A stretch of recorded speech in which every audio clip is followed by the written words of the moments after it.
Zee मराठीवरील अप्पी आमची collector ही मालिका 2 वर्षांपासून प्रेक्षकांचं मनोरंजन करतेय।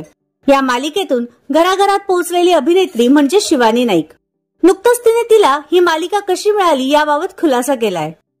शिवानी म्हणाली, ही माझी पहिलीच मालिका आहे। याआधी मी कुठेही स्क्रीनवर काम केलं नव्हतं। मी फक्त थिएटर केलं होतं। पण जेव्हा आपण काम करत असतो तेव्हा आपली इच्छा असते की आपण पुढची पायरी चढली पाहिजे। मीही ठरवलं की ही शेवटची एकांकिका असेल।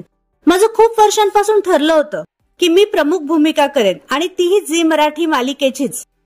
मला माहित नाही पण कदाचित हे ब्रह्मांडाने ऐकलं आणि तथास्तु म्हटलं। माझं ते इतकं खरं ठरलं की पहिल्याच मालिकेत मला प्रमुख भूमिका मिळाली, तीही अप्पीसारखी भूमिका मिळाली। कारण जेव्हा आपण मालिका करतो तेव्हा ती घरातल्या प्रत्येक बाईसाठीची गोष्ट असते। त्या प्रत्येक जणी या ना त्या पात्राशी स्वतःला जोडून बघतात। त्यामुळे संसार सांभाळणारी पण काहीतरी धाडसी काम करणारी भूमिका आपण साकारतो तेव्हा आपल्या आजूबाजूच्या लोकांना अभिमान वाटतो। आपल्यालाही असं वाटतं की आपण छान काहीतरी काम करतोय। तर तुम्हाला अभिनेत्री शिवानी नाईक आवडते का हे आम्हाला कमेंट बॉक्समध्ये नक्की सांगा।